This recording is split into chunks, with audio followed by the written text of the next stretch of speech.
Muito bem, senhoras e senhores, meninos e meninas, sejam todos bem-vindos, bem-vindos mais uma vez. Eu sou o professor Rafael. Estamos todos reunidos agora para a Unicamp 2016 Física. Para você que está me vendo pela primeira vez aqui, ou segunda vez, ou terceira vez, os recados são sempre os mesmos. Eu vou muito na manha, devagarzinho, vamos resolvendo, eu vou dando dicas de conteúdos que você deve estudar através das resoluções, vou fazendo as resoluções bem passo a passo para que você possa compreender. Então, não tenha pressa ao assistir meus vídeos, eles são longos, são bem explicativos, porque eu garanto para Vossa Excelência que está me assistindo agora. A cada resolução, a cada vídeo que você assiste aqui nesse pobre, humilde canal, você está mais próximo da sua aprovação. FUVEST, Unicamp, Unesp, Academia do Barro Branco e assim por diante. Galera, eu tenho certeza que eu consigo ajudar vocês. São anos de experiências, os meus alunos conseguem indicadores como esses aqui que eu estou apontando para vocês, por exemplo, na FUVEST. Povo, seguinte, então a ideia é que você sempre conheça as provas antigas, tanto da FUVEST, da Unicamp, da Unesp e assim por diante. E você comigo vai aprender análise de incidência, os conteúdos que mais caem na prática. E é isso que a gente vai começar agora. Então, o primeiro exercício é o exercício 51. Ele diz o seguinte, ó. Drones são veículos voadores não tripulados, controlados remotamente guiados por satélite. Beleza. Então aqui em 2015, né, porque a prova é 2016, os drones precisavam ser explicados o que é um drone. Uma das suas potenciais aplicações é reduzir o tempo de prestação de primeiros socorros, levando pequenos equipamentos e instrumentos ao local de socorro. Para qualquer pessoa, administre os primeiros cuidados até a chegada de uma ambulância. Beleza. Isso não aconteceu, tá? 2024 isso não aconteceu enquanto eu gravo esse vídeo aqui, quase 2025. Considere um caso em que o drone ambulância se desloca 9 quilômetros em 5 minutos, em 5 minutos. E nesse caso, o módulo da sua velocidade média é aproximadamente de... Tá, beleza. Senhoras e senhores, em 2024, infelizmente, nós estamos com uma guerra bem iminente. Inclusive, a gente colocou um exercício muito parecido desse no nosso simulado, onde o Irã ele tem uma distância de aproximadamente 1.800 metros, ou seja, 1,8 km ou 2 quilômetros saindo do Irã até Israel, né? E a gente fez um cálculo de um drone saindo de lá ou de um míssil saindo de lá e tal, bem parecido com esse também. Geralmente esses exercícios, eles vão aparecer para vocês sempre colocando quilômetros com minutos, e você precisa lembrar que isso não vai dar certo. E outra coisa que você precisa observar também, minutos e quilômetros não dá certo, quilômetros com segundo não dá certo, mas o principal é você observar que quando a gente fala aqui da questão das alternativas, sempre está em metros por segundo. Então eu vou ter que transformar todo mundo em metros por segundo. Então, ó, exercício não é muito difícil. 9 quilômetros, lembrar que quilo é um prefixo de 1000, significa 9.000 metros, beleza? E também 5 minutos, ou seja, é 5 vezes 60, beleza? Porque a cada minuto tem 60 segundos. E aí, se você fizer 5 vezes 6, você vai encontrar o quê? 30, tá vendo? Ó? 30 e eu vou colocar outro zero aqui, então ficou 300 segundos, beleza? Minha letra é ruim. E aí aqui ele quer a velocidade média, o famoso ΔS por ΔT. Acabou o exercício, esse exercício aqui a Unicamp foi uma verdadeira mãe. Então, ó, 900 dividido por 300, corta esse, corta esse, corta esse, corta esse. Senhoras e senhores, 90 dividido por 30, desculpa, 90 dividido por 3, né? A velocidade vai dar 30 metros por segundo. Então, isso aqui dá a alternativa B, beleza? E a questão 52 diz o seguinte: a demanda por trens de alta velocidade tem crescido pelo mundo. Em todo o mundo, é isso, não pelo mundo. E uma preocupação importante no projeto desses trens é o conforto dos passageiros durante a aceleração. Queria que a CPTM e como é que chama aqui o bagulho, outro trem lá privado aqui de São Paulo também fosse assim. Sendo assim, considere que em uma viagem de trem de alta velocidade, a aceleração experimentada pelos passageiros foi limitada a aceleração máxima, ela vai ser 0,09 de G, né? Onde o G vale 10, tá?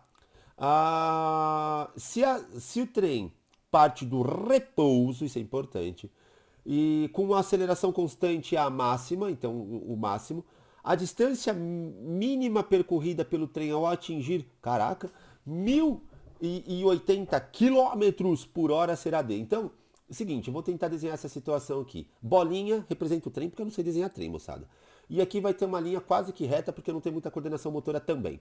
No surto de criatividade, porque o professor de matemática barra física é sempre criativo, eu vou chamar isso aqui de ponto A, e como nós somos muito criativos, B aqui também, beleza? Então, esse trem, ao percorrer essa distância aqui de A para B, ele chegou com uma velocidade que eu vou chamar de final, de 1080 km por hora. Ele quer saber a distância que ele percorreu isso, beleza? Rapidamente, esse 1080 quilômetros, ele não dá certo com a nossa gravidade. E esse exercício é relativamente fácil, mas você pode se enrolar e pode encontrar um valor diferente se você não se ligar, que ele está falando que isso aqui é 0,09 de G, beleza? 0,09 de G, ele representa o que especificamente, né? Vamos pensar o seguinte, isso aqui, ele vai ser tipo 9% de G, 9% de 10, né? Então, o que a gente precisa pensar aqui? Que isso é igual a 0,9 metros por segundo, beleza? Para quem achou confuso essa parte aqui, era só multiplicar vezes 10, 0,09 vezes 10 e achar esse valor aqui, tá bom? E isso aqui tá metros por segundo. Então, qual que é a grande sacada? Isso aqui já dá para entender que esse quilômetros por hora não deve existir. Então, eu vou fazer aqui, então vai ficar assim, ó, 1080 dividido por 3,6, arranco essa vírgula daqui, ou seja, multipliquei por 10 embaixo, né? Tenho que multiplicar por 10 em cima, então ficou 10.800 dividido por 36. Vou desconsiderar esses dois zeros aqui e vou fazer essa conta. 108. Quantas vezes o 36 cabe no 108? Se você, 36 mais 36, 72. 72 mais 36, você vai chegar à conclusão que isso aqui vai ser 3 vezes, beleza? Uma outra forma de já suspeitar do 3 vezes é fazer 3 vezes 6, deu 8, tá? Então termina com 8 esse número.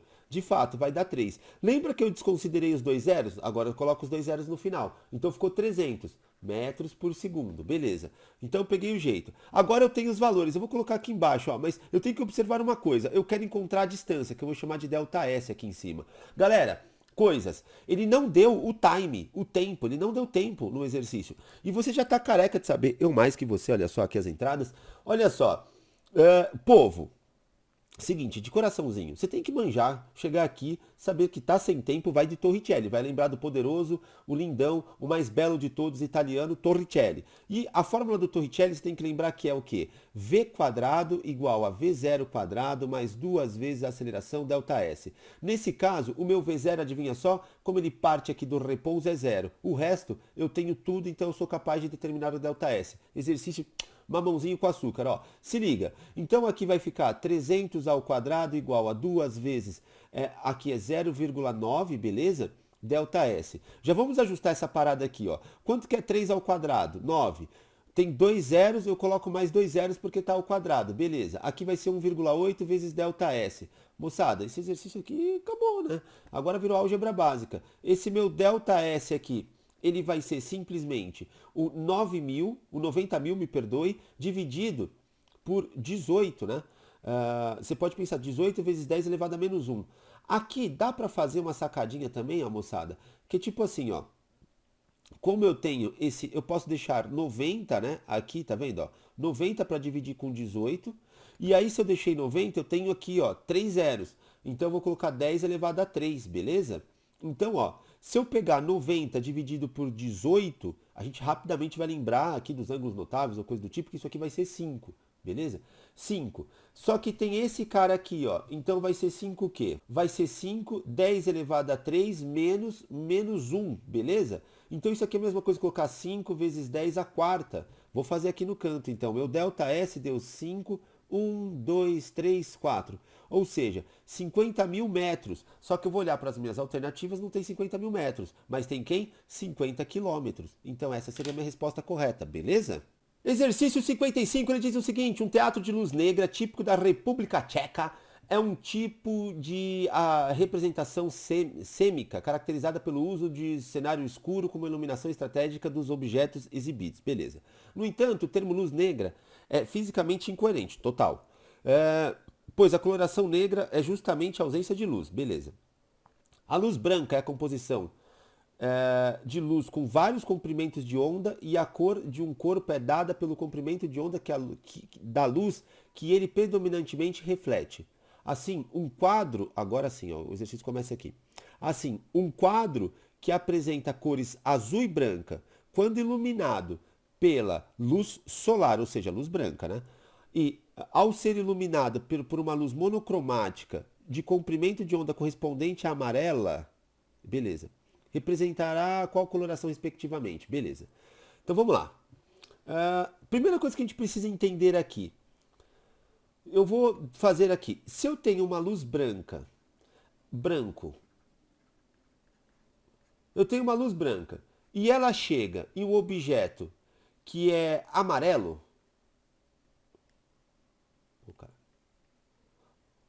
eu vou colocar assim, amar. Ele chegou aqui no amarelo, galera. O que que ele vai refletir essa minha luz branca? Ela vai refletir o amarelo, beleza? E o que que aconteceu? A luz branca ela é composta por todas as outras cores. Azul, ela vai ter ali o verde, vai estar todo mundo com ela. O que que acontece com esse anteparo? Ele está absorvendo, vamos dizer assim, entre aspas, tá? Toda a radiação, tudo que está chegando nele, ele está absorvendo. Eu vou chamar de luz, tá? É como se ele estivesse absorvendo todas as luzes e refletindo uma só, um aspecto de luz, que é o amarelo. Por isso que esse objeto aqui é amarelo, beleza? Por isso que a gente enxerga amarelo. O branco tem todas as cores, reflete amarelo.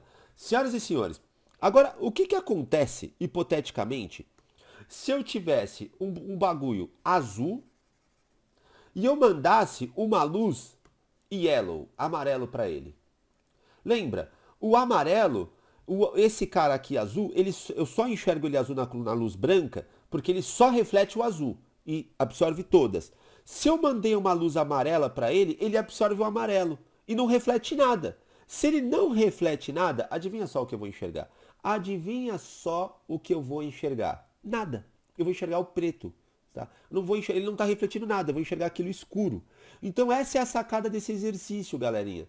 Isso aqui é a sacada, ó. Então, especificamente, ó, quando eu tenho aqui, eu mando uma luz amarela, ó, então assim, ao ser iluminado por uma luz monocromática de comprimento correspondente a uma luz amarela, aquilo que é azul eu enxergo preto. Então, ó, eu já teria que ir para as alternativas, amarelo e branco não, azul e negra, talvez, totalmente negra, talvez, tá? Então eu já tirei ali, mas aí eu preciso ver o seguinte, nesse quadro ele tem uma composição. Eu tenho também, dentro desse, eu estou fazendo de preto aqui, né? Do lado, aqui é como se fosse branco. E do lado dele, eu tenho aqui o branco, né? Que eu estou fazendo com a cor preta porque eu não consigo escrever de branco, senão você não enxergar. Então, quando chega uma luz yellow, amarela, no branco, o que que eu vou enxergar? Adivinha só. O branco significa, uma folha branca, significa que ela reflete todas as cores, diferente do preto. Um preto absorve tudo, o branco absorve nada, ele reflete tudo, absolutamente tudo. Então, quando chega um amarelo no branco, ele vai refletir o amarelo, beleza? Isso vai dar a nossa alternativa B de bola. Só uma curiosidade bem rápida, momento curiosidade, me dá 2 minutinhos aqui para vocês entenderem isso. Cores escuras, no calor, exposto ao sol, você tem a tendência de usar roupas escuras, ela vai aquecer mais, vamos dizer assim. Ela vai absorver mais energia, beleza? Essa é a sacada. Então é por isso que por quê? Ela não reflete nada, ela só absorve. Branco reflete mais. E é por esse motivo que você tem que usar roupas mais claras quando você está exposto ao sol, beleza? Jogadores de futebol com uniforme muito escuro, no verãozão, jogando 4 horas no domingo da tarde, é um problemão, beleza? Então você tem que sempre escolher cores mais claras. Então essa é uma pequena curiosidade para você fazer uma memória associativa dentro desses. E o exercício 53 está aqui, o isolamento térmico eficiente é constante desafio a ser superado para que o homem possa viver em condições de extrema temperatura. Para isso, o entendimento completo dos mecanismos de troca de calor é imprescindível. Então, beleza, textinho porcaria aqui. Em cada uma das situações descritas a seguir, você deve reconhecer o processo de troca de calor envolvido. As prateleiras de uma geladeira doméstica são grades vazadas para facilitar o fluxo de energia térmica em um congelador por... Opa! Vamos lá. Seguinte, curiosidades do mundão aqui da física, né? Hoje em dia não é mais assim, principalmente aquelas geladeiras que são inverters, né? Elas colocam agora uma questão de você colocar vidro, né? Mas antigamente, vamos dizer assim, algumas geladeiras, antigamente não, algumas geladeiras ainda são vendidas com essas gradinhas de metal, né? Que elas são vazadinhas, assim, tipo, parece aquelas grelhas, assim, né? Então elas são vazadinhas, é isso que ele está dizendo. E por que ela é feita dessa forma? Vamos observar o seguinte. Na geladeira, galera, eu vou desenhar mal e porcamente. Geralmente o congelador, a parte mais fria da geladeira, fica na parte de cima. E o resto da geladeira tá aqui embaixo, tá ligado? Qual que é a ideia? A parte mais fria da geladeira em cima significa que o ar mais frio, ele é denso, ele é mais denso, ele tem a tendência de cair. O outro exemplo disso é por isso que você sempre deve colocar ar condicionado na parte mais alta possível do ambiente que você quer esfriar. E o aquecedor, lembra quando você foi para Nova York? Lembra quando você estava em Boston estudando? Você vai perceber que os aquecedores são colocados no chão. Por que isso? Porque o ar quente ele é menos denso, ele tem a tendência de subir. O ar frio ele fica muito denso, ele tem a tendência de descer, beleza? E por que essa tendência de descer do ar frio ou a tendência do ar quente subir é chamada então, isso aqui é a chamada famosa convecção térmica.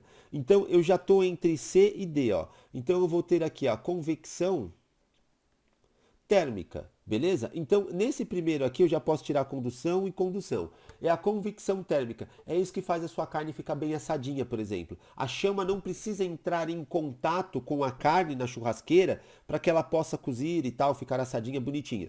O que que precisa? É uma transmissão de energia através da convecção térmica, que a gente chama. Depois dá uma pesquisada sobre transmissões de energia.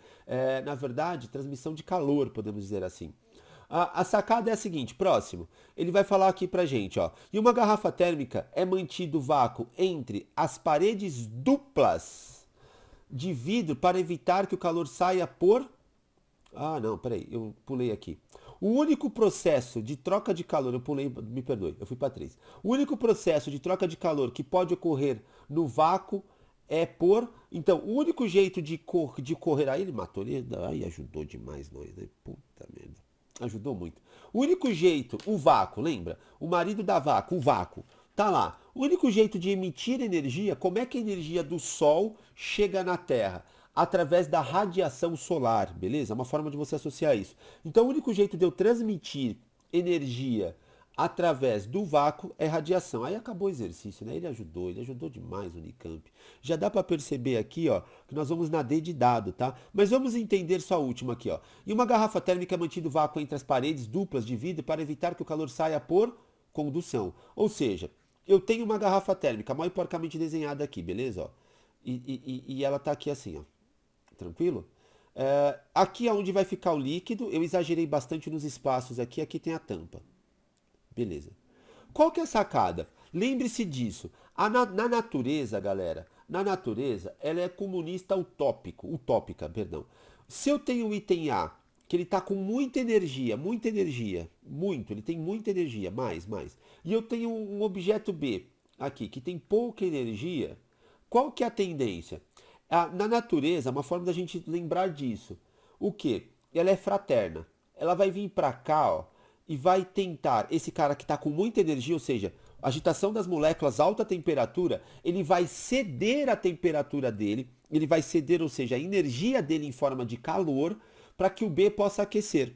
Até que os dois fiquem iguais, beleza? Entendeu a ideia? Até que os dois fiquem iguais. Isso é sempre, tudo na natureza é assim. Uma área de alta pressão perto de uma área de baixa pressão, o alta pressão vai na direção de baixa pressão, para quê? Para que todos possam ficar em equilíbrio, para que todos possam ter a mesma quantidade. Inclusive, isso é uma das teorias do tal do Big Crunch, que como o nosso universo vai acabar, o Sol ele cede energia para o planeta Terra. Uma hora essa energia acaba, é finita a energia do Sol. Ele vai esfriar, mas ao mesmo tempo ele vai tentar aquecer todo mundo que está em volta dele. Beleza? Até que todo mundo tenha a mesma temperatura, ou seja, a mesma energia. Tranquilo? Então, a ideia é, por que eu faço um vácuo entre a parede externa aqui, ó, da garrafa e o que está dentro da garrafa? Para exatamente não rolar essa condução térmica, não rolar o contato do líquido que está dentro quente da garrafa térmica com a parede da garrafa térmica, porque através desse contato ele vai conseguir, entre aspas, aquecer o ambiente, ou seja, ele vai acabar esfriando ali dentro, beleza? Então, assim, o frio, vamos dizer assim, é a ausência de energia. Então ele está cedendo energia para o ambiente. Obviamente que o ambiente tem muito mais massa do que o líquido que está ali dentro da garrafa térmica. Ele não vai conseguir, mas ele vai tentar. Por quê? Ele vai pegar o martelo e a foice, tá! Vamos lá, vamos todo mundo ficar igual e tal, coisa do tipo. É mais ou menos isso. É uma brincadeira que eu estou fazendo aqui para você associar as ideias também. Mas eu gosto mais do termo fraterno. A natureza dá essa ideia de fraternidade para nós, que todos nós possamos ter as mesmas condições, os mesmos momentos e assim por diante. Então ela sempre vai tentar isso, beleza? Então isso aqui ficou a alternativa D. Senhoras e senhores, questão 54. Os músculos artificiais feitos por nanotubos de carbonos embebidos em cera de parafina podem suportar até 200 vezes mais o peso de um músculo natural de mesmo tamanho. Olha só que legal. Considere a fibra do músculo artificial de 1 milímetro de comprimento, essa informação é importante, suspensa verticalmente por uma das suas extremidades e com massa de 50 gramas pendurada, em repouso, em sua extremidade. O trabalho realizado pela fibra sobre a massa, ao se contrair 10%, erguendo a mesma massa até voltar, essa informação é importante, então, até voltar à posição em repouso. Então, meio que ele vai fazer um pêndulo, beleza? Então, o corpo, então, aqui, beleza. Então, ele quer saber o seguinte, vamos lá. Não ficou difícil de entender. Ele quer, então, considere a extremidade, ele quer saber o trabalho realizado, né? Então ele quer saber a energia que ele gastou para fazer isso. Deixa eu gravar isso aqui, ó. O trabalho realizado pela fibra. Então é o seguinte, é como se fosse um exercício de pêndulo. Eu estou nessa posição aqui, vamos supor hipoteticamente, beleza? Que eu vou chamar de novo na posição A. Ele vai e vai levar até aqui, beleza? Que eu chamei de posição B aqui. E depois volta, beleza? Então isso aqui, moçadinha, nossa, esse B ficou estranho. Isso aqui, moçadinha, é nada mais do que nada menos do que como se fosse um pêndulo. E toda vez que o meu pêndulo completa uma volta completa, nossa, ficou ruim assim, mas toda vez que o meu pêndulo ele parte do repouso e volta para o repouso, isso significa que a minha energia cinética envolvida, vê se você concorda comigo, a variação da energia cinética envolvida, ela é zero. Beleza? E por que eu estou chamando de variação de energia cinética? Você já se ligou que o trabalho vai ser igual à variação da energia cinética. Então eu tenho que lembrar, meu V0 era zero, o meu V final era zero, por isso que a variação da energia cinética dá zero. E aí eu vou usar esse teorema aqui para a gente pensar um pouquinho mais nesse exercício. Aí duas coisas vão acontecer aqui com o trabalho, ó, importante. Eu tenho aquilo, eu vou chamar aqui de trabalho de F, eu vou só escrever nesse primeiro momento só para a gente entender melhor. O trabalho da fibra mais o trabalho de quem? Da força-peso, que eu vou escrever também. Da força-peso tem que ser igual a zero, beleza? Agora eu vou usar aqui o meu cantinho. Opa, passei muito. Eu vou usar mais ou menos aqui meu cantinho para a gente começar a fazer as contaiadas. Por quê? O que ele quer saber? Ele quer saber o trabalho realizado pela fibra. Então eu quero isolar esse cara aqui, ó. Então o trabalho de F, que eu vou chamar de fibra, beleza? Ele vai ser igual ao trabalho da força-peso. Opa, mas quem que é o trabalho da força-peso? Aí a gente tem que pensar aqui juntos, agora, como é que a gente vai fazer isso? Isso aqui, ó, vai ser mgh dividido, igual a zero, perdão? Eu ia falar uma coisa aqui, acabei falando outra.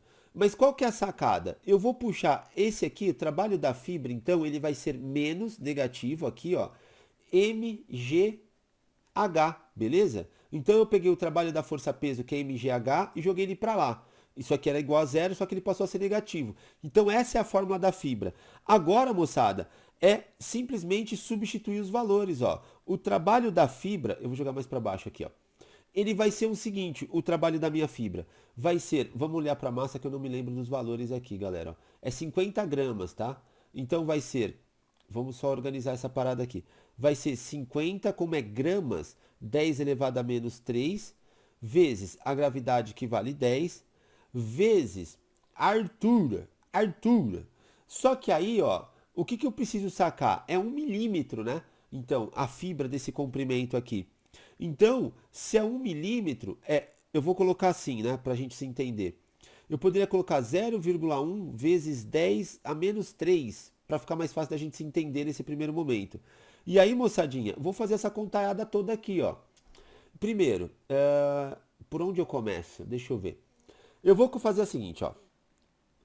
Eu sei que isso aqui no final vai ficar 5.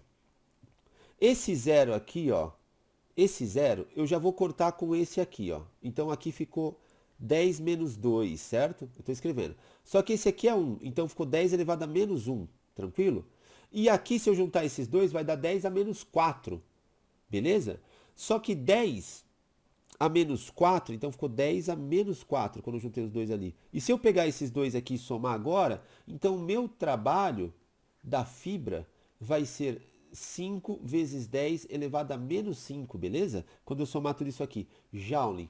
E eu espero que tenha alternativa aqui, que eu fui muito para baixo. Tem, alternativa C, com certeza alternativa C. Parece um exercício difícil, mas não é. É um exercício que se você tiver uma boa sacadinha ali do que você está fazendo, você consegue se ligar que é um exercício tranquilo. Eu diria tranquilo. O exercício 56. Tempestades solares são causadas por um fluxo intenso de partículas de alta energia ejetadas pelo Sol durante erupções solares. Esses jatos de partículas podem transbordar bilhões de toneladas de gás eletrizados em alta velocidade, que podem trazer riscos e danos aos satélites em órbita da Terra. Beleza, para quem assistiu lá o filme Gravidade tá ligado, né? Considere que, em uma erupção solar em particular, um conjunto de partículas de massa, beleza, ele deu aqui 5 gramas, 5 quilogramas, desloca-se com uma velocidade, ele deu a velocidade da partícula Vp, choca-se com o satélite M do satélite, que se desloca com módulo velocidade, que se desloca com velocidade, módulo igual tá aqui, na mesma direção, beleza, direção, em sentidos contrários das partículas. As massas de partículas aderem se a massa de partículas adere ao satélite após a colisão, o módulo da velocidade final tá. Então isso aqui é colisão, quantidade de movimento, galera. Isso aqui você precisa estar ligadão. Eu vou tentar desenhar a situação aqui. Eu vou fazer pequenininho. Isso aqui é tipo uma partícula, tá? São várias, mas aqui tá a partícula. E aí, o M... Ai, caramba. O MP de partícula, eu vou colocar aqui. Ela é equivalente a 5 kg. Beleza. O satélite, que eu não sei desenhar um satélite, eu vou fazer como se fosse um bagulho assim, tá ligado? Um satélite. Tá aqui. O nosso satélite, então, que eu não sei desenhar, ele ficou desse jeito. Aí, galera, a massa do satélite, então, a massa do satélite, ela vai ser o quê? 95 kg, beleza? Acho que tá aqui, isso aí. 95 kg. Outra informação importante agora. Eu vou adotar, ele falou mesma direção. Eu vou jogar isso aqui, ó, como se todo mundo que tivesse saindo da esquerda para a direita como positivão, beleza? Então é o seguinte, esse cara aqui, ó, tá indo na direção do satélite, porque ele diz que é o mesmo direção, horizontal no caso, eu tô adotando assim, e sentidos contrários. Então, significa que o meu VP, ele vale quanto? 2 vezes 10 a 5, beleza? E o do satélite tá com uma velocidade bem menor, diga-se de passagem. Ele tá com 4 vezes 10 elevado a 3. Só que é o seguinte, o do satélite está no sentido contrário. Então, eu espero não complicar vocês aqui, ó, beleza? Ele está aqui. Então, o V, eu vou chamar de VS aqui, como ele colocou, beleza? Tá aí, bonitinho. Qual que é a grande sacada aqui? Que isso pode deixar difícil. Conservação da quantidade de movimento. Quantidade de movimento final vai ser sempre igual à quantidade de movimento inicial, beleza? É isso que eu preciso lembrar. E senhoras e senhores, eu vou fazer aqui mesmo, ó. A quantidade de movimento final, lembra que ele falou que a massa adere à do satélite? Tá aqui, ó. Eu vou grifar de novo. Se a massa das partículas adere à do satélite, então o que ele já está dando a dica pra gente. Mas isso aqui de tanto fazer exercício tem que pegar o jeito. Que a massa da partícula mais a massa do satélite, senhoras e senhores, vai ser vezes quem? A velocidade final, que eles vão ter juntos, beleza? Isso aqui é o clássico do exemplo do skate, do menino e assim por diante também. Ó, qual que é a grande sacada? A quantidade de movimento inicial é a seguinte, vê se você concorda comigo. É a massa da partícula vezes a velocidade da partícula menos, porque a gente adotou um referencial aqui, beleza? Ó, menos a massa do satélite vezes quem? A velocidade do satélite. Aí, senhoras e senhores, acabou a parte da física, entrou a álgebra, é correr pro abraço, beleza? Então, ó, se eu somar esses dois aqui, ó, esses dois carinhas aqui, o que eu vou encontrar com eles, ó? Vamos lá. Massa de um com massa de outro, eu vou achar 100, beleza? Ó, porque é 95 mais 5, vezes velocidade final. Aí, eu vou fazer as multiplicações possíveis aqui agora, galerinha, que é o seguinte... Nas multiplicações possíveis vai ser... eu estou tentando fazer direto, eu vou fazer direto. Ó, 5 vezes 2 vezes 10 elevado a 5, beleza? Tá ali. Eu já sei que isso aqui vai dar 10, tranquilo? Então, ó, eu já vou tentar colocar direto isso aqui, ó, vou organizar. Então isso aqui vai dar 10 elevado a 1 vezes 10 elevado a 5, beleza? E menos, quem que é a massa disso aqui então? A massa do satélite é 95, vezes quem? A velocidade do satélite, que é 4, vezes 10 elevado a quem? A 3. Então, ó, a velocidade final, já vamos fazer direto, ó. Isso aqui vai dar 10 elevado a 6, tá vendo? Menos 95 vezes 4, a gente consegue fazer até de cabeça, porque fosse 100 vezes 4 daria 400, desconta 20, deu 380, beleza. Vezes 10 elevado a 3. Tudo isso dividido, eu já vou colocar direto assim, ó, por 10 elevado ao quadrado. Tranquilo? Aqui, moçadinha, eu tenho um esqueminha para operacionar isso aqui, tá vendo, ó? Aqui ficou elevado a 6, elevado a 3, e aqui, ó, eu tinha colocado 2 e acabei apagando que eu passei a caneta, mas tá aqui. Galera, qual que é a grande sacada? Eu vou deixar todo mundo que tá em cima com mesma potência, porque aí eu consigo fazer a operação. Eu vou fazer aqui no canto, ó. Eu vou passar bem para baixo aqui para vocês entenderem, ó. Isso aqui eu vou deixar assim, ó, 10 elevado a 5, por exemplo. 10 elevado vezes 10 elevado a 5, do jeito que estava antes. Então, eu voltei àquilo que estava antes. Menos. Por que 10 elevado a 5? Porque, ó, se eu voltar uma, duas casas, por isso que eu escolhi 10 elevado a 5, vai dar 3,8 vezes 10. Como andei para a esquerda, esse cara aqui vai subir para duas casas. Eu andei duas casas para a esquerda, então eu vou somar mais 2. Se era 3, virou 5. Tudo isso dividido por 10 ao quadrado. Por que eu fiz isso? Como agora as potências de 10 estão iguais, eu consigo fazer essa operação aqui, ó, de 10 menos 3,8. Isso aqui vai dar 6,2 vezes 10 elevado a 5. E tudo isso dividido por 10 ao quadrado. Esse 10 ao quadrado agora dá para subir. Então a minha velocidade final vai ser 6,2 vezes 10 elevado a 5 vezes 10 elevado a menos 2 aqui. Eu estou somando agora, né, esses carinhas aqui. Ou seja, eu vou chegar à minha velocidade final 6,2 vezes 10 elevado a 3. E aí eu vou aqui em cima e tem alternativa, ufa. Eu aqui, ó, que é 6, alguma quebradinha aqui, tá vendo? Ó, 6,2 vezes 10 a 3. Então vão dar 3 casas para cá e eu vou chegar nessa conclusão aqui que vai ser a alternativa C. Beleza? Exercício clássico, fácil de se fazer, de verdade. Exercício bem clássico da quantidade de movimento. A Unicamp já cobrou exercícios bem mais elaborados do que esse, a FUVEST, o que o diga. Vocês vão perceber um padrão entre FUVEST e Unicamp em física, que quando ele vem a quantidade de movimento, né, a conservação da quantidade de movimento, conservação de energia, os exercícios são muito parecidos, inclusive com a VUNESP. Então, a Unesp, e é usado muito na Academia do Barro Branco também, sempre vai ter esses exercícios que são muito parecidos. O exercício 57 ele diz o seguinte: em muitos dispositivos de aquecimento utilizados em nosso cotidiano, usam resistores elétricos como fonte de calor. Verdade. Um exemplo é o chuveiro elétrico, que é possível escolher entre diferentes opções de potências usadas no aquecimento da água. Por exemplo, o morno, o quente e o muito quente. No meu chuveiro não tem essa coisa de muito quente não, tá ligado? Tem o morno, o quente, e no meio lá tem o frio. Beleza, o desligado, né? Vamos dizer assim. Mas vamos lá. Considere um chuveiro que usa associação de resistores iguais entre si para oferecer essas três opções de temperatura. A escolha é feita por uma chave que liga a rede elétrica entre o ponto indicado pela letra N. Beleza. E outro que indica pela letra M, Q ou MQ. Beleza. De acordo com a opção de temperatura desejada. O esquema que representa o circuito elétrico equivalente do chuveiro é... Tá. Parece complicado, mas não é. Povo, o que você precisa lembrar aqui rapidamente? Ele deu aqui, ó, que ele dá uma dica pra gente. Então ele colocou aqui e tal, a escolha é feita, ele falou de resistência. Então o chuveiro elétrico, ele tem, ó, diferentes opções. Ai, caramba, eu tô riscando errado. Aqui, tem que ser o marca-texto. Olha a dica que ele deu pra gente. O chuveiro tem escolha de diferentes opções de potência utilizadas. Ele usou a palavra potência e resistência, resistores aqui, tá vendo? Ó?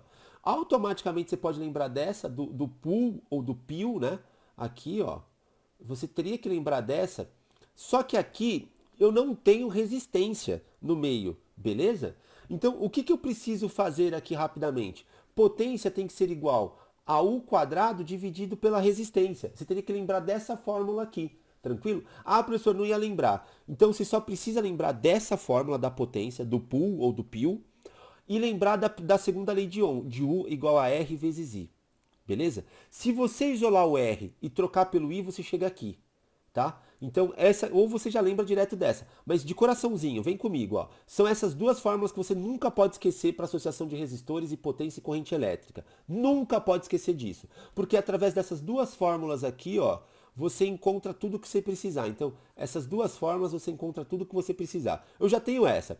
Qual que é a grande sacada aqui, moçada? Ó, seguinte, a primeira coisa que eu preciso sacar é: quanto maior for a minha resistência, menor é minha potência. De novo, quanto maior a resistência, menor a potência. Eles são aquilo que a gente chama de inversamente proporcional, beleza?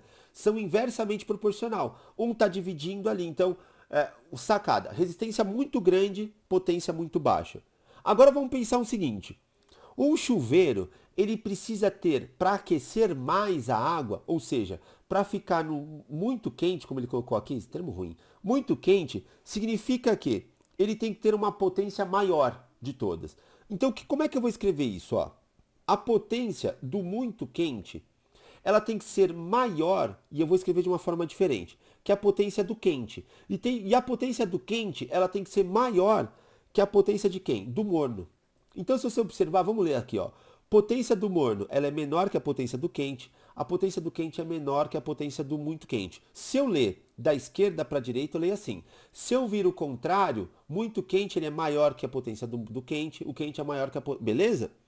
Só que lembra que eu falei para vocês aqui, ó, que a resistência ela é inversamente proporcional à potência. Isso significa que a resistência, agora aqui, ó, eu vou colocar R aqui, desculpa. O R do quente e o R do muito quente está aqui, R, eu estou colocando P, e o outro R aqui, ó, do quente. Então eu tenho quente e muito quente. O que vai acontecer aqui, ó?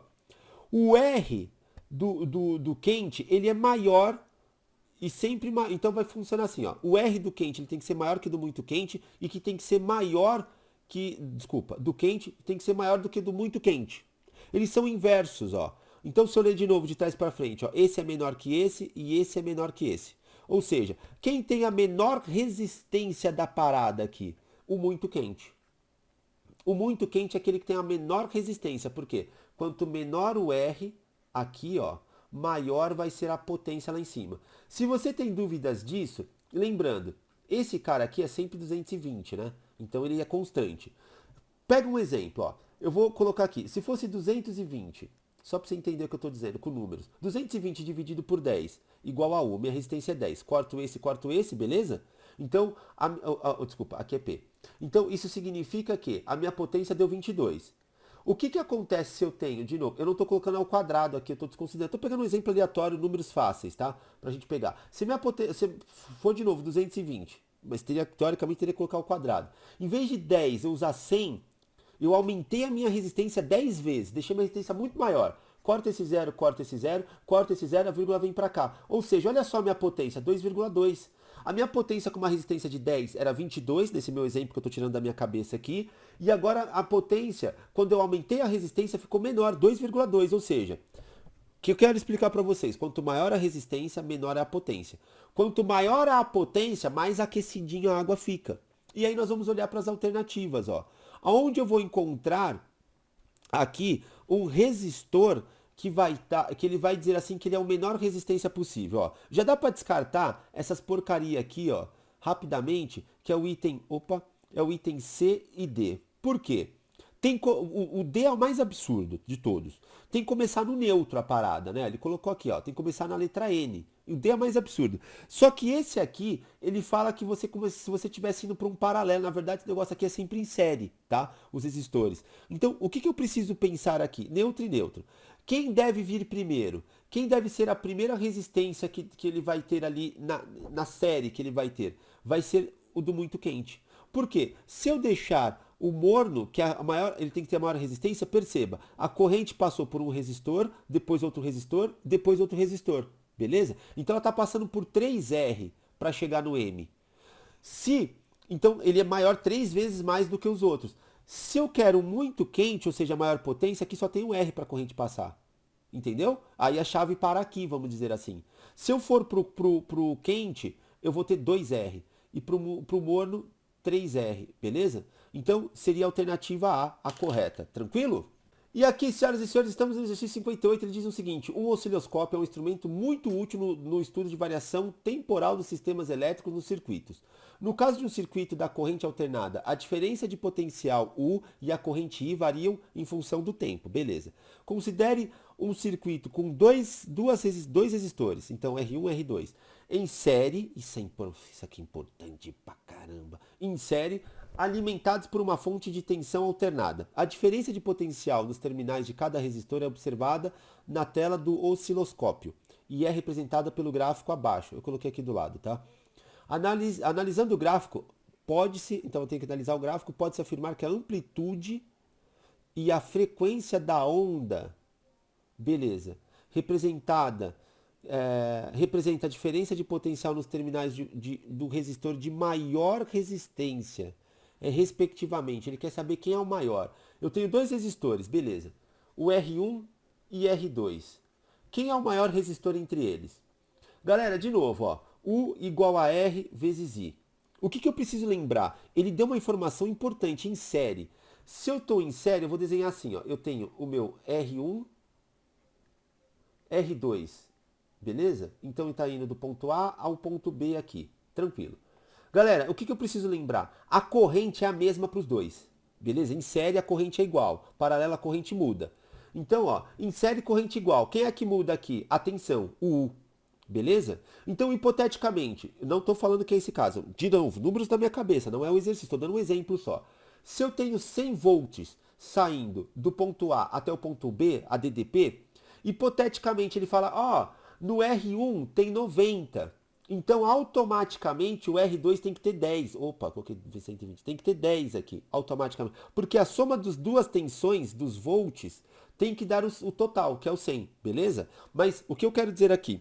Que a voltagem, ela muda para cada resistência em série. Em paralelo, a voltagem é igual, a DDP. A corrente que muda. Em série, a corrente é igual, a voltagem é que muda. Sabendo-se disso, olha para a fórmula. Se a corrente é sempre a mesma, vamos colocar um valor de 1, beleza? Então, o que faz aqui? Se eu tenho, e ele está me dando no gráfico, a tensão, olha só, eu tenho de 8 para o R1 e de 4 para o R2, beleza? Qual que é a grande sacada? Eu já notei que o R1 tem maior tensão, ele tem de 8. Então é 8 igual a R, e eu estou colocando hipoteticamente aqui 1 para a corrente, beleza? No outro resistor eu tenho 4, R e 1 também, porque passa 1 para todo mundo. Você concorda que o R1, aqui é R2, o R1 ele tem maior resistência? Acabou. Ele é de maior resistência, beleza? Então eu já saquei que é o seguinte, quem vai ter maior resistência, R1 ou R2? R1, perdão. Então todo mundo que tem 8 volts, ó, o A vai embora, o B vai embora. Então a minha resistência que tem 8 volts, ela já é o meu indicativo de alternativa correta. Então, meu maior resistor está passando por aquele que tem 8 volts, beleza? Expliquei essa parte. Coisas importantes, agora ele pediu a frequência disso. Só que ele me deu o tempo, ou seja, onda. Galera, é como se eu tivesse... ele me deu aqui, quando ele fala de ondas, em vez de escrever ondas, você pode lembrar da circunferência. Lembra, ó, esse meu ponto A, quando ele completa uma volta aqui, ó, completinha, eu chamo isso de, eu vou medir isso em tempo. Só que esse tempo eu chamo de período. Ou seja, tesão, beleza? Período é o tempo que ele demora para completar uma volta inteira. Se eu quero medir uma volta inteira de uma circunferência, eu vou colocar isso no dado, no gráfico, é quando eu completo uma volta de onda. Como assim, ó? Observem, a gente já sabe que a gente está tratando do pontilhado, que é o V, né, igual a 8. Então, eu vou observar que ele vem, sobe, vem aqui, veio para cá, opa, aqui ele completou uma onda completa, ó. É quando ele se repete o padrão, ó. Ele saiu daqui e voltou para cá. Quanto tempo ele demorou para fazer isso? Ó, se eu vim aqui medir, ó, isso aqui vai dar 2,5, só que está em milissegundos, beleza? O que significa? Vamos lá, traduzir. Esse milissegundo significa que ele é meu período, beleza? Ó, milissegundos, tranquilo? É isso que ele quer dizer pra gente aqui. E aí, moçadinha, eu preciso fazer essa conta agora, que não é muito difícil. Eu vou ter que lembrar que é o seguinte, a frequência, eu já vou colocar a fórmula da frequência. A frequência, vou fazer assim, ó, o F, ele é igual a 1 sobre T, que é meu período, beleza? Eu preciso lembrar dessa fórmula. E aí eu vou fazer aqui no canto, ó, bonitinho aqui, ó. O meu F, então, vai ser 1 dividido por 2,5 e mili, né? O próprio nome diz, é dividir por 1000, né? Então, menos 3 aqui. 2,5 dividido por 1 é como se fosse um quarto, né? Então, isso aqui vai dar 4, certo? E como tá menos 3, então vai dar 2 zeros aqui, ó. Então, a minha frequência, eu estou fazendo bem rápido aqui, galera, mas isso é álgebra, tá? Você pode fazer essa conta na raça.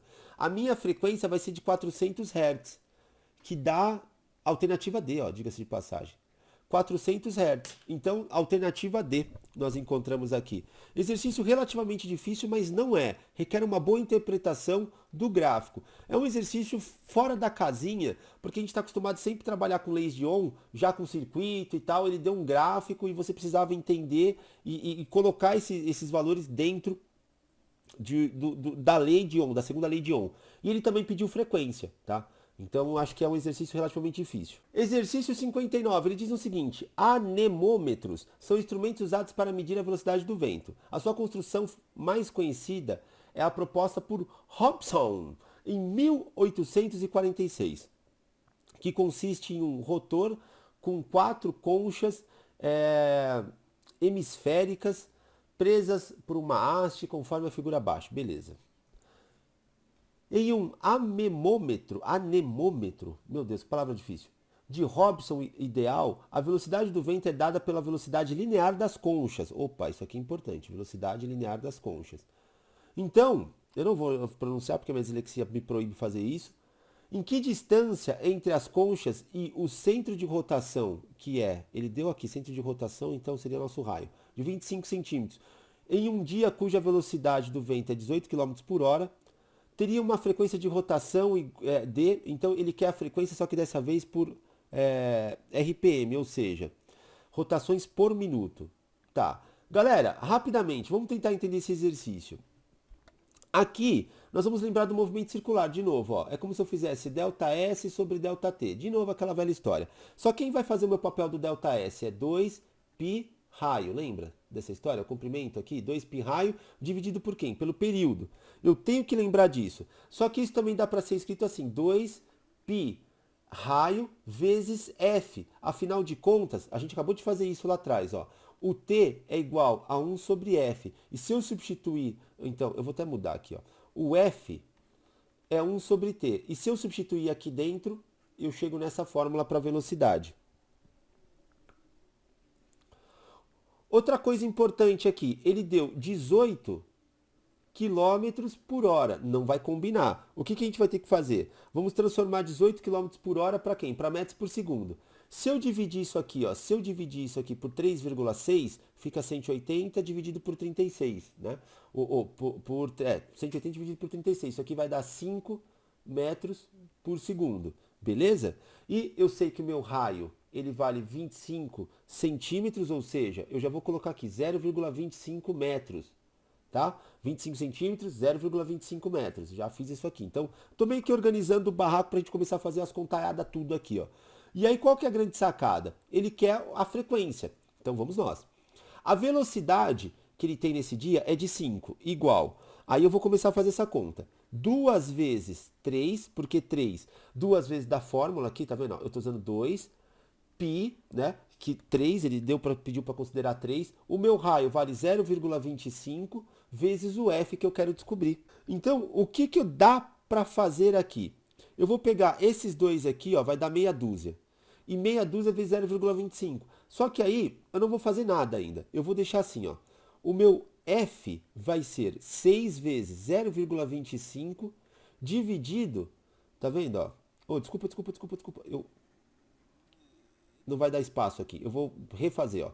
ficou 5 dividido por 6 vezes, ia faltar espaço, vezes 0,25. Se você pegar 6 vezes 0,25 e multiplicar esses dois aqui, ó, vou fazer bem rapidamente, ó. É como se fosse, galera, ó, 6 vezes 0,25, desconsidera as vírgulas, lembra disso, ó? E faz, ó, é mais fácil de inverter, ó, 25 vezes 6. E aí, se eu pegar 25 vezes 6, pense em dinheiro, isso aqui daria 150, beleza? 150. Só que lembra que tem que considerar duas casas ali da vírgula? Então vai dar 1,5. Isso aqui é fácil de fazer. 1 dividido por 1,5. Dividir por 1,5, de novo. Coloca como se fosse aqui, ó, 15 e 50. Ou seja, seria 50 dividido por 15. Isso aqui vai dar 3, que dá 45. Vai sobrar 5, então dá 3 de novo. Eu posso deixar 3,3, mas o que eu faria aqui também, né? Aí eu cheguei 3,3 é o quê? É meu f em Hertz, só que ele não quer em Hertz isso. Ele quer que eu descubra, então, em rotações por minuto. Esse valor aqui que eu achei 3,3, ele significa exatamente quantas voltas eu dou em um segundo. Em um segundo eu estou dando 3,3 voltas, tá? Ou eu vou deixar até em forma de fração, que eu acho que vai ficar mais fácil nesse exercício, ó. Eu encontrei 5, tá vendo, ó? Dividido por 1,5, ele dá é a quantidade de voltas, então, ó, só arrumar aqui, voltas, ele dá 5, ou 3,3, ou 5 dividido por 1,5, ele faz isso a cada segundo. Eu quero descobrir em 60 segundos quantas voltas ele vai dar, beleza? Ó, só arrumar isso aqui que é uns segundos. Então eu vou multiplicar cruzadão, ó. Na verdade, o meu cruzadão vai ser assim, ó. X vai ficar igual, né? Quando eu multiplicar 1 vezes x, x. E eu vou ter que fazer, então, 5 vezes 60 dividido por 1,5. Concorda? Agora sim vale a pena fazer essa conta com carinho, ó. Eu vou pegar esse com esse aqui, ó. Eu vou pegar 5 vezes 6, dá 30. Então deu 300 dividido por 1,5. Ficou 3.000 dividido por 15, na verdade. Então, ó, se eu pegar 3.000 dividido por 15, isso aqui vai caber duas vezes, tá vendo? Ó? Duas vezes. E vou colocar 2 aqui, ó. Então achamos 200. Então a resposta seria 200 RPM, tá? Então, moçada, só voltando aqui no tempo, ó. Eu acho que não deixei muito claro. Eu fiz Hertz, significa frequência, quantas voltas eu dou em um segundo. Achei. Ele quer em 60 segundos. Por que 60 segundos? Porque é RPM, rotações por minuto. Em vez de colocar por minuto, eu coloquei 60 segundos ali. Tranquilo? Acho que ficou claro agora. Próximo exercício. O 60, último exercício, ele diz o seguinte: beisebol é um esporte que envolve um arremesso com a bola na mão, uma bola de 140 gramas de massa na direção do outro jogador que irá recebê-la com um taco sólido. Considere que, em um arremesso, o módulo de velocidade da bola chegou a 162 km por hora imediatamente após deixar a mão do arremessador. Sabendo que o tempo de contato entre a bola e a mão do jogador é de 0,07 segundos, o módulo da força média aplicada na bola foi, beleza. Galera, toda vez que ele fala de massa e ele fala de contato e ele dá tempo desse contato, a gente está falando do impulso, beleza? E impulso, nesse caso, ele é a variação da quantidade de movimento. É isso que eu preciso lembrar. O impulso também pode ser dito como força vezes a variação do tempo. E tudo isso, quem é a quantidade de movimento aqui? A variação da quantidade de movimento vai ser sempre massa vezes a velocidade final, porque a velocidade inicial é zero. Então, é isso que eu preciso pensar aqui, ó. E sabendo-se disso, aí eu vou usar, ó, que a força aqui, na verdade, a força vai ser, força média, né? Ou só força, vai ser 0, então vou colocar 7 vezes 10 elevado a menos 2, igual a massa da bolinha, que é 140 gramas. Então é 140 vezes 10 elevado a menos 3, tá vendo? E tudo isso aqui vezes, deixa eu ver aqui. Ah, tá. Eu tenho que observar que 162 dividido por 36, aí eu coloco um zero aqui, esses dois aqui agora vão caber 4, tá? E vai dar 45 essa conta aqui. Então, rapidamente a gente vai chegar aqui. Esse cara aqui vai ser 45 metros por segundo, beleza? Então, eu encontrei 45 metros por segundo. Então tá ali. Eu vou continuar aqui agora. A força, então, ela vai ser, vê se você concorda. Eita, deixa eu só tirar esse igual daqui, porque aqui é um vezes, tá? Eu me empolguei, desculpa, eu tô arrumando aqui. Então aqui ficou igual. Isso aqui vai ficar 140 vezes 10 elevado a menos 3 vezes 45 dividido por 7 vezes 10 elevado a menos 2. Graças a Deus, esse com esse dá para cortar. Então, a força média vai ser, isso aqui vai dar 2, né? 20 vezes 10 elevado... Ah, deixa eu só arrumar isso aqui, peraí. 20 vezes, já vou colocar aqui do lado, 45 vezes 10 elevado a menos 3 vezes 10 elevado a mais 2, né? Porque esse menos vai subir, vai ficar menos 2 aqui, menos da fórmula, então vai ficar positivo, beleza? E aí eu vou fazer que essa força média vai ser 2 vezes, então isso aqui vai dar 90, mais um zero aqui, beleza? E, tá, mas ele quer só, já deu para perceber para onde vai, né?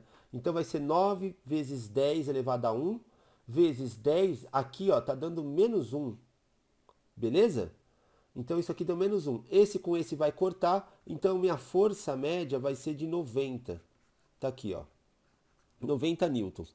Alternativa B, de bola, tá aí. Parecia difícil esse exercício, mas não é. Senhoras e senhores, eu gostaria de novo de agradecer a participação especial de todos vocês. Mais uma prova resolvida. Galera, se ficou dúvidas, deixa aí nos comentários. Lembre-se, nós estamos, não sei qual momento você vai assistir esse vídeo, mas eu sempre estou com as nossas, estaremos, né, com as nossas vagas abertas do nosso curso. Esquece Enem, é FUVEST, é Unicamp e tudo aquilo que vem da bancada da VUNESP, inclusive a Academia do Barro Branco, que é feita pela bancada da VUNESP. Se você tem interesse em conhecer nosso trabalho, é só clicar no botão abaixo, sem enrolação, direto ao ponto, sabe? Valores acessíveis. Não estou aqui para te oferecer super interação, 4 aulas ao vivo, onde eu falo nada de nada, e depois você tem que comprar meu curso para descobrir como é que faz mesmo. Essa é a minha profissão, trabalho com muita honestidade aqui. Estou sim vendendo o meu curso, mas ele é um preço muito acessível, é um ano completo, tá? Depende do tempo que você está me assistindo, mas a gente tem ali turmas do extensivo, do intensivo, que começa de março para frente, turmas do super intensivo, vamos dizer assim, que é de agosto para frente, e a turma de revisão quando a gente está próximo da prova. Então sempre vai ter uns links ali onde você pode participar e ingressar comigo, aulas ao vivo, aula gravada, você vai tirar dúvidas diretamente comigo, eu estou aqui realmente para te ajudar na sua aprovação. Eu amo as universidades aqui de São Paulo e gosto, e o principal, acredito muito nas pessoas. E as pessoas que podem continuar o trabalho e melhorar o trabalho da universidade. Então é você que está me assistindo que tem que estar lá dentro, beleza? Então é isso, forte abraço, te vejo na próxima como sempre e fui, bons estudos!